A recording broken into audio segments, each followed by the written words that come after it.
Good morning, good morning, good morning. Another beautiful day here in the south of France. In today's video, I want to show you guys what goes into pre-departure. So today we are in Antibes and we're going for a very short journey around the Cap d'Antibes, around the south side of the Cannes Islands into Cannes Port, where we'll tie the vessel up and start getting ready for our next charter. So now there is quite a lot of steps to go through in order to do our pre-departure checks. So the engineer will be doing his engine room checks, testing the oil levels, running up the generators, running up the main engines. We'll be checking the steerings, checking the stabilizers, checking the bow thrusters. In the meantime, I have a checklist which I tick off as I go through, which includes putting a passage plan together, checking the weather forecasts, checking that the VHF equipment and GMDSS equipment is running.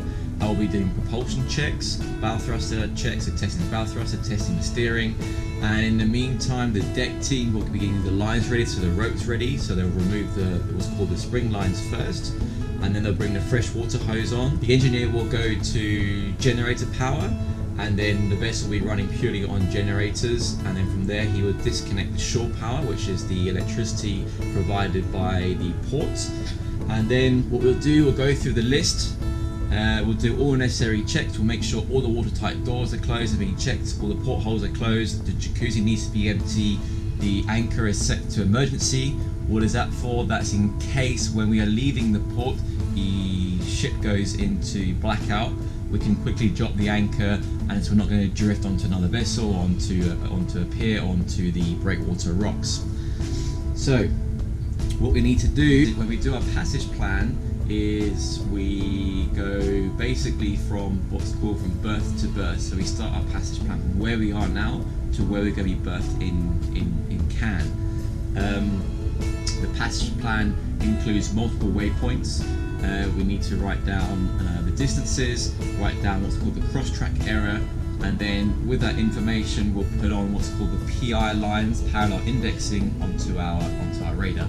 Now this is getting a bit complex for those of you that don't know what parallel indexing is, but for those of you that do know, you know what I'm talking about. I'll then go and check on the computer for the weather forecasting.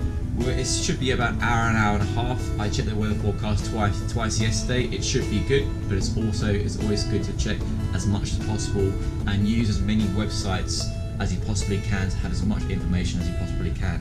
It is only a short distance, so there's no real big risk at the moment. It's a beautiful calm day as I look out the window, and sometimes that's your best forecast, just to look what you see in the horizon. And then from there, once we come into Cannes, we'll be tied up, and then we'll be starting the vessel ready for our next charter. So this is our pre-departure, check it out. So this is our ECDIS system. Now ECDIS stands for Electronic Chart Display Information System. It is a system that can be used as a primary source of navigation. We are here in the south of France, so we have all the necessary electronic charts. These charts, believe it or not, get updated weekly. So we have a thing called the weekly notices to mariners, which gives us any updates, any changes done to the charts. So now we're just opening up the program, the Navisailor, which is being produced by a company called Transas. I would say it's probably the most popular electronic navigation system out there at the moment. It's certainly used in the maritime school that I went to, and we are using it on board as well. So now this is the interface here. It does take a little bit of time to get used to it, but like any program or any electronic equipment, once you start using it, you get a feeling for it. There is training courses for it. There's a generic training, which is a 5-day course, and then there's type-specific training. So what I'm going to do here, I'm going to go to route planning. Because we've done the route from Cannes to Antibes a few times, I actually have the route pre-planned in my list of routes.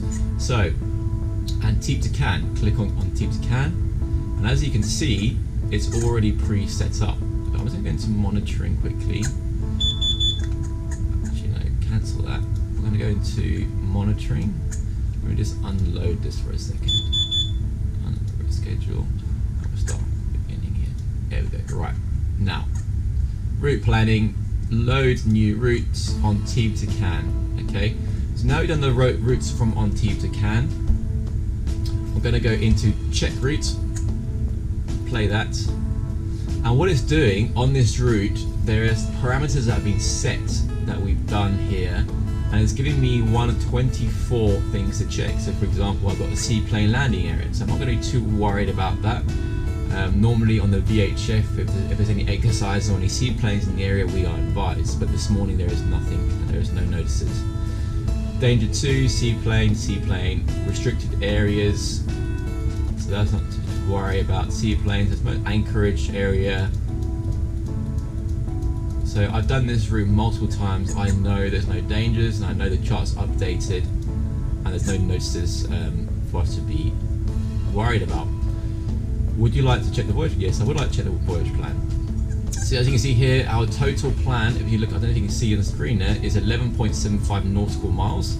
So our cruising speed is around 12 knots, so we should be there in just shy of an hour. Okay, so check that, happy with that. Normally you would check this a bit more thoroughly, but because I've done the route so many times, like thousands of times, I know where all the dangers are. Once I've done that, I'll go into monitoring, and now we're all set up. Okay, so I'm going on to the main page, which opens it all up, and it's telling me here the total distance is 11.8 nautical miles. I've got 11 waypoints, so that should take us to shy of an hour. So now that's done, I'm happy with that. I'm going to load that now onto a USB stick, transfer it over to a computer, and then upload it to our ISM system. The engineer has now turned the generators on. We're now running this on generator, and as you can see now they're bringing in the shore power cable. And Florian is on an automatic winch system. They're putting the shore power cable in there.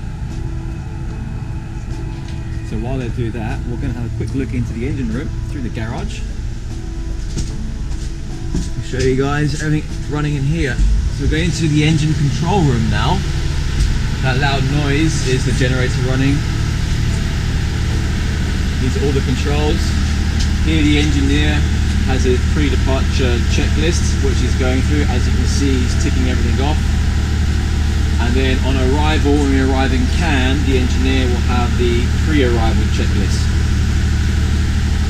Okay. We'll go through in the engine room here. These are the main engines. We've got twin Caterpillar C32s.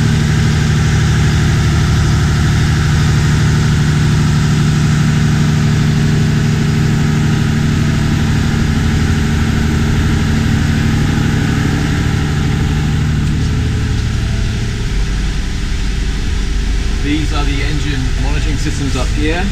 As you can see, the ignition is off at the moment, that's why the screens are off.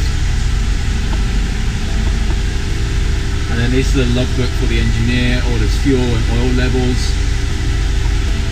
And then here is the power control system. So this is our shore power information board, and these are two generator information boards. And then here it's giving us the voltage and the hertz that's coming in. Okay, so as you see at the moment we're running at 50 Hertz. The generator is producing over 400 volts. We'll come around here. This is the air conditioning, the AC room.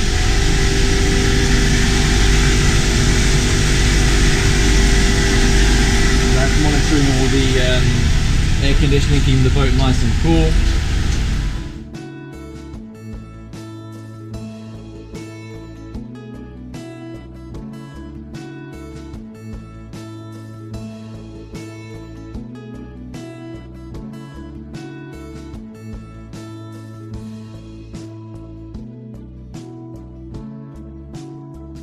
While they're doing that, we'll go back to the bridge.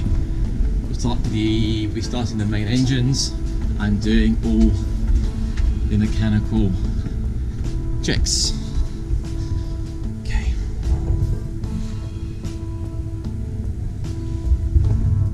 Now what we're doing, is the engineer is now passing me the engine ignitions here. Do take control here on the bridge. Okay, the control button is on. This is all lit up. I've got these are the throttles, port and starboard engine. Here I've got my steering control panel here. So as we always leave and come into port, I always want both steering pumps running in case one fails. Over to the right here, I've got my bow thruster. It's going to check to see if we turn that on. He hasn't turned the second breaker on yet, but he will do shortly. And these are stabilizers. So yes. Acknowledge. Next. Turn those on.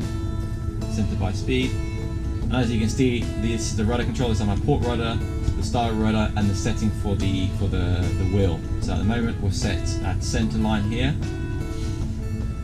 And then going up a bit now, we've got our radars. So as you heard that on the radio bar, which is call me saying that the port side, that the alarm is ready, the anchor is ready. So I'm going to turn this off quickly.